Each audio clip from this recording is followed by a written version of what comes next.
Daniel Jones's favorite movie is Kicking and Screaming, so we dressed up as that here on the show. And looks like Gronkster, according to NFL Socials, dressed up as Ron Burgundy, huh? Yes, Kay. Yes, I sure did. But let me tell you, it was a true accident. I'm not lying. Here's the situation. Here's the story. I walk in, and every time I walk in the Fox, they have a suit ready for me. They're great. Vicky, she's the best. She gets all my suits ready, all of them polished all up, the shoes all polished up.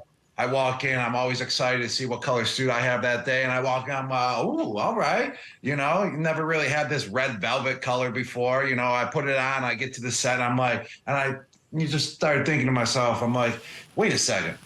This is burgundy. Yeah. And I feel like we're doing burgundy. And she's like, oh my gosh. She's like, you do. And then it was just a coincidence that it was basically the exact same suit that Ron Burgundy wears on the movie. So Anchorman. So I was just like on TV, hey guys, I'm Ron Burgundy. You know, I love it. Loving it. I love it. I just came up with, you know, obviously the quote about Julian, but just overall, it was a complete coincidence that I was Ron Burgundy, and then I just loved it because Will Ferrell is the absolute man, as you can see, because you dressed up as him as well and kicking and screaming. So I know, Kay, you have a ton of guests that you surprise me with, but can you please, I'm begging you, can you please surprise me with Will Ferrell as a guest? With the next surprise guest you have. I think he's a Seahawks fan. So is that going to work? Because, like, I don't know, has he lived down the 2015 agony enough to face you? I don't know. Yeah, but they won the Super Bowl the year before, and let me tell you, if Will Ferrell is on, guess what? We're Seahawks fans for that day. I love the Seahawks. Will Ferrell, this is the team of all time. You're doing the Booker's job. They're going to clip this and say, can we please get Will Ferrell to surprise/not surprise Rob Gronkowski on the show? That would be amazing. He is a big Seahawks fan. They are playing really well. Maybe he will pop on and do that. Did Vicky pick out the cow costume? Did you walk in? Did you like wake up and there was a cow costume standing there, also steamed and ready to go, or what? No. So I was a cow when I was in high school, about my junior year in high school, and that picture still goes viral all over the place every Halloween. So then Camille surprised me last night. Actually, I was gonna be Shrek. Ralphie was gonna be Donkey, and then Camille was gonna be Princess. What's the name of the princess in the movie Shrek? You know who I'm talking about. Yeah, yes, exactly. And then she went to the store and there's none of those outfits. So then she came back and she goes, open this up. And I open it up and she surprised me with another cow outfit. I was like, oh my gosh, I loved it. It was amazing. Oh my gosh. I wore it all night.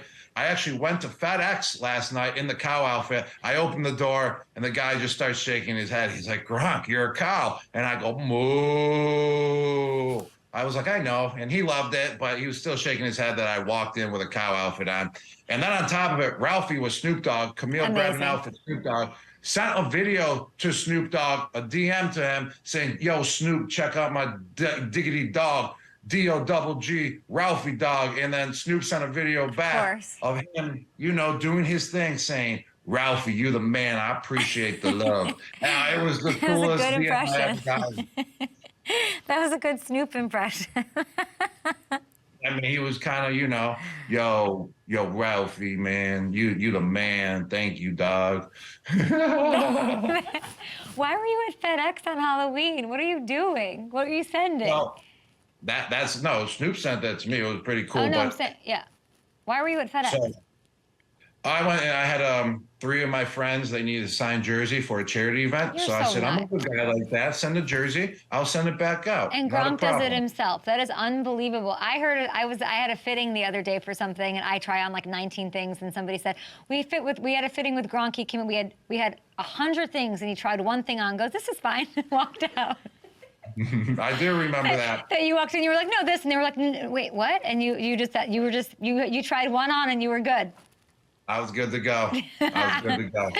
You never tried on a Chiefs uniform. It would have been quite something if you did. But let's get into some of these games. AFC West, we talked about the Raiders and all of that.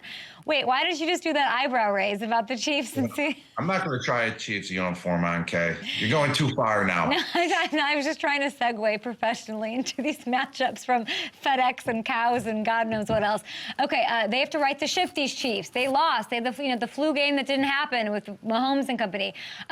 This is happening in Germany, okay? Kansas City taking on their old pal, Tyreek Hill, and the Dolphins. How do you think this one shakes out? What are you looking at?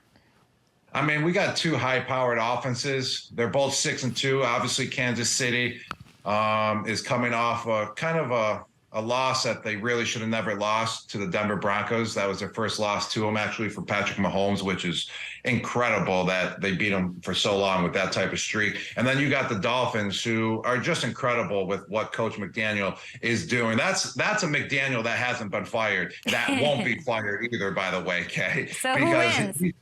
Yes, I just see a great game. I see a great game for the Germany fans. Like, that's the two type of teams that you want to bring to Germany. That's the product you want to bring to Germany to get the European market hooked into football. There's no doubt about that. You got star players all over the place. But I see a lot of points being put up on the board.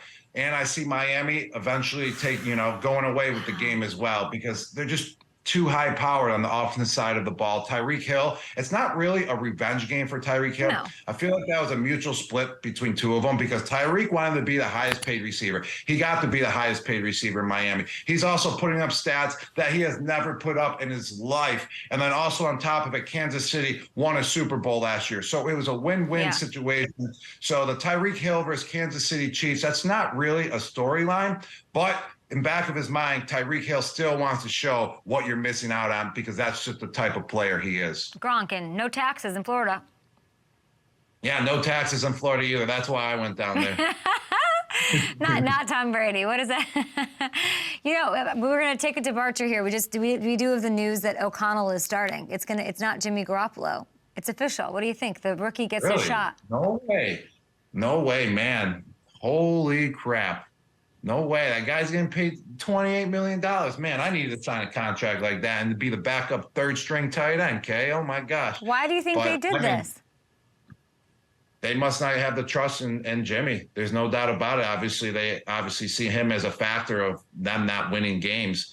Obviously, they're going to overturn their organization. They're probably starting to weed out the players that they probably don't want on the roster for next year. So they're obviously letting other players build up and get the confidence in them.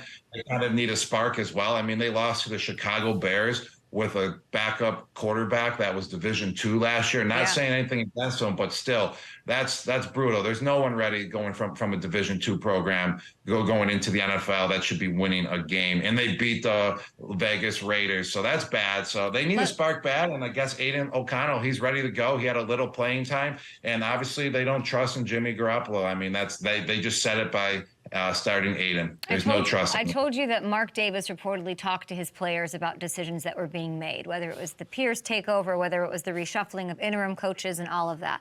Based on this decision, how much power does Davante Adams have? Because this has to be part of what he wanted, I imagine.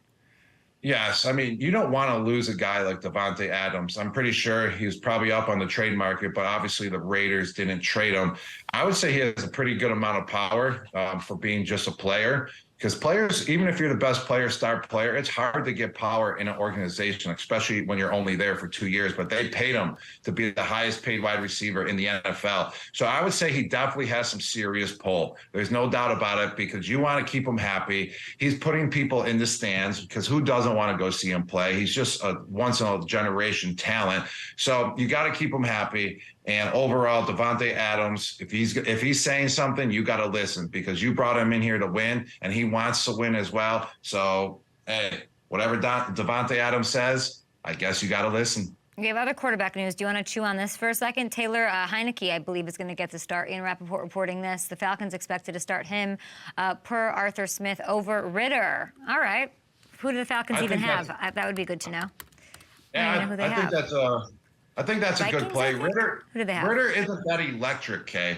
He doesn't really bring it to the table of boosting everyone up around him. He's got all these star players around him. Yeah. Tyler Heinicke is a guy that can boost all the players around him. He's kind of electric. I played him when he first started in that playoff game for the Commanders, and I was on the Buccaneers. I was literally looking on the other side. I'm like, who is this guy? He's boosting up that team. He's boosting up the team morale. Chase Young was like picking him up and like shaking him, like, you're the man. I was like, what's going on here? I remember that game. So that's the type of guy Heinicke is. I think that's a great play for the Falcons to give them a little boost because they're in contention to make the playoffs and be in first place. They're top of the division. They got to keep it going, and they got to like shake it up a little bit. So he's a guy that has those sort of intrinsic values of like get it together and hopefully execute. Like you're saying, they've got Bijan. They just got to give Bijan the ball. Like let's do that, Falcons. All right, I want to get to a couple of other big games and get your quick thoughts on them, and go back to, let's go from the AFC. We talked Chiefs Dolphins. What do you make of Cowboys Eagles? This should be quite a battle going on. I talked about the kicker. I don't know if you heard that story. It's very cool. But what are you excited about in this matchup?